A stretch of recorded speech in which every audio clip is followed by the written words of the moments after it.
Peace family. So today we're going to share with you our complete seed starting process. I'm going to break this into a couple parts, maybe 3 parts, so that you can pick out what it is that you'd like specifically to address. This first part, we're going to be talking about the seed starting mix. Let's go. Okay, so I use this vermiculite. You can get this from any of the big box stores.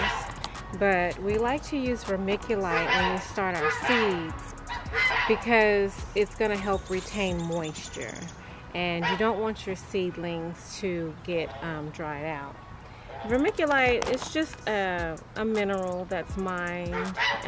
It is typically used in seed starting because it doesn't have any harsh chemicals.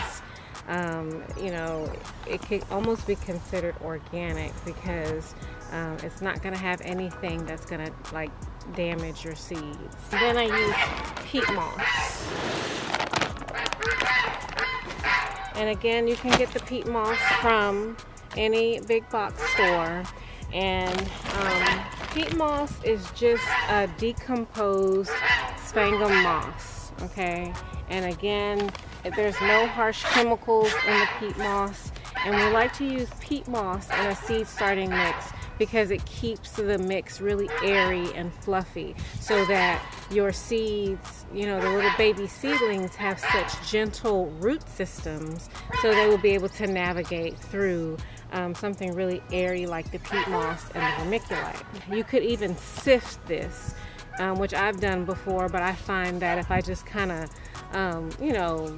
work through it as I make my mix, it's pretty much the same. But you could sift this to get out any of the large pieces of moss. It's just really, what you would like to do. We have a clean bucket here, and the mix that I use is going to be 2 parts of the peat moss to 1 part of the vermiculite.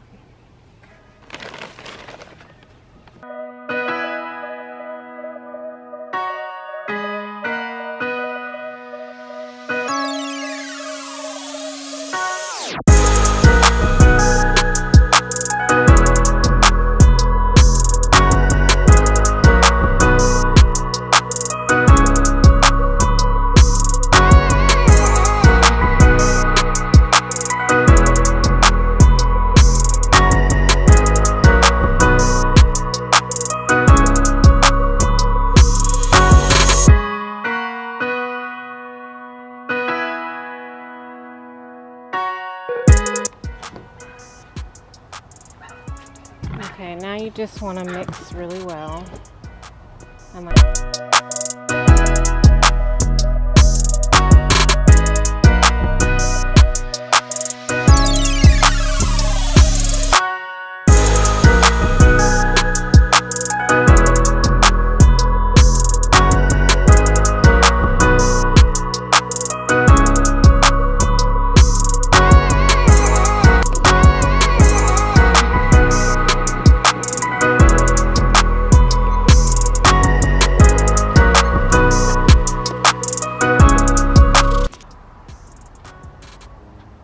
Okay family, so you can see the mix here. I apologize, I didn't realize it was not all the way in the frame when I was mixing it up. But this is the dry mix here, and what you want to do then is just moisten this. You want to give it a lot of moisture because you don't want to have to constantly come back and water your seedlings. When they're trying to focus on establishing their root system, you want that moisture to be there for them. This is the grow bags that I have, and they're 50 gallons. And what I'll do, so I'll mix up a bunch of this seed starting mix and put it in here in this grow bag.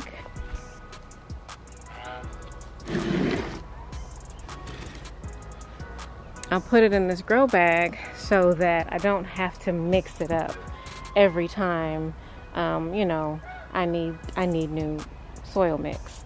So I'll keep what's in the grow bag dry, and then when I put it into the smaller container here, this green one, I will moisten it in here.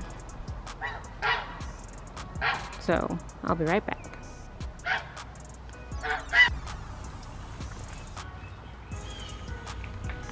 Okay, so I have gone ahead and moistened my seed starting mix, and I'll give you a close-up of that in a minute.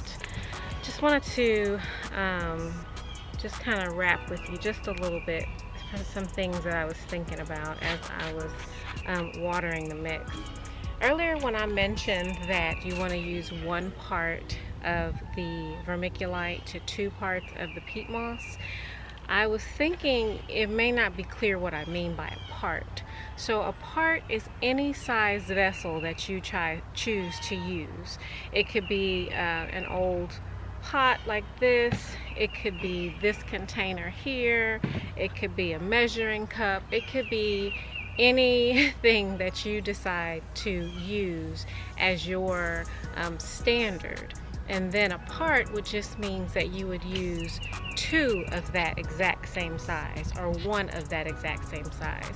So we want 2 parts of the peat moss, and I use this pot here, so that just means I want to use this twice, to 1 part of the vermiculite. Again, I'm just going to use this once. And another thing is, if you're new to starting seeds and you're not starting a lot of seeds, it could be cost effective for you to purchase the $5 bag of seed starting mix. Because, you know, this peat moss here, it comes in, you know, such a large package, as well as the vermiculite. As well as the vermiculite, you know, they come in such large quantities, you might not need that much, you know, of those materials. You could store them. You could make sure you tape it up when you're done, and you could store them from season to season if you don't use that much. But I just wanted to make sure that I was clear that this is not the only way to start seeds. Few seasons I was using regular old garden soil. I had no idea. I mean, you could even see the big chunks of wood pieces in my pots. I don't know how those seedlings grew, but you know, some of them didn't, and now I know that it was due to me not knowing that I needed to have a more airy and light mixture. But you know, that is my goal, is to help share with my family that would see this at any time how to do this. We made enough mistakes so that they don't have to. You, my family, don't have to. So you can tell your mixture is about ready when you pick it up and you squeeze it really, really tight. And, well, actually, a little bit too much water came out of there. I was gonna say in very minimal water, but actually a lot of water came out of there. Let me try that again. Yeah, I think it's a little bit too much water, so that's fine. That's why we keep the moistened mixture here and our dry mixture in the large container. When you squeeze your mixture, you don't want a lot of moisture to come out. That means it's too wet. You want it to hold firm, almost like a brownie mix, but you don't want it wringing water. That's too wet. You want it just moist enough to maintain the brownie mixture. Okay, let's try that again. Okay, all right, that's better. Just don't want it wringing. See how I pick it up and it holds form? It holds form. But you don't want to pick it up and it's just drenching water. You don't want that.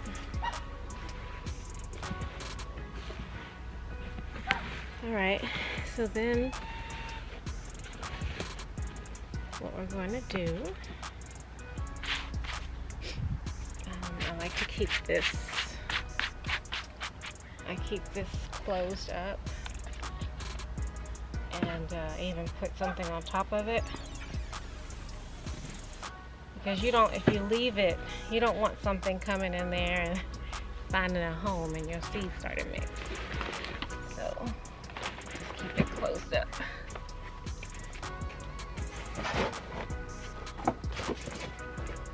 I'm gonna put a bucket on top of it. Okay, so I use these trays here. This is a 50 cell tray, and I get these from the Bootstrap Farmer. And this is fairly recent, I would say. Within the last 2 years, I started using these types of trays because I started planting so many seeds. I do still use the pots when I up pot. And as we go along through the season, I'll be sure to share all of those steps with you guys. So now we're just going to fill up our seedling tray.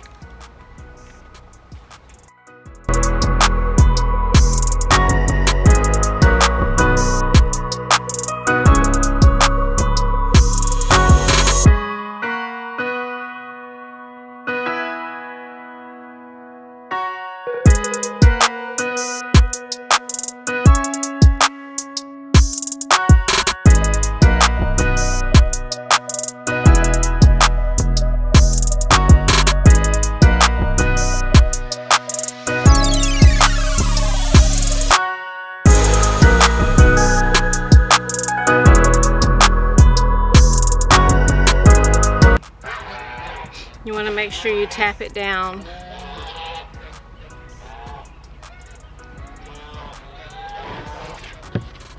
You don't want any air pockets in the individual cells.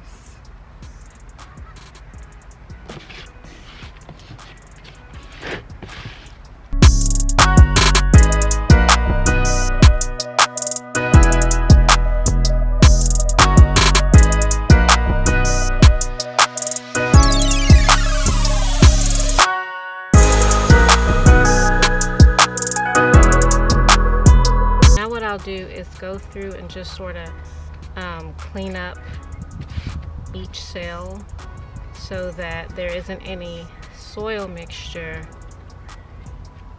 on the edges of the cells. Make sure everything is contained to each cell. It makes it a lot easier when it's time to pop these out. Also, I don't fill it up to the brim. Just leave a little bit of space at the top.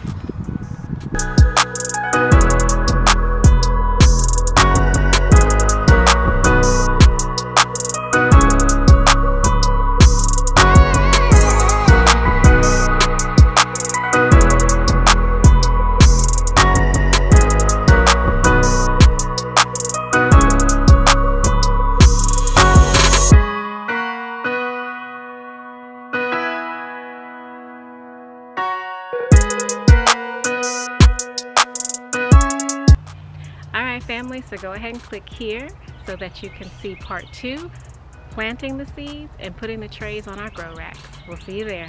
Peace.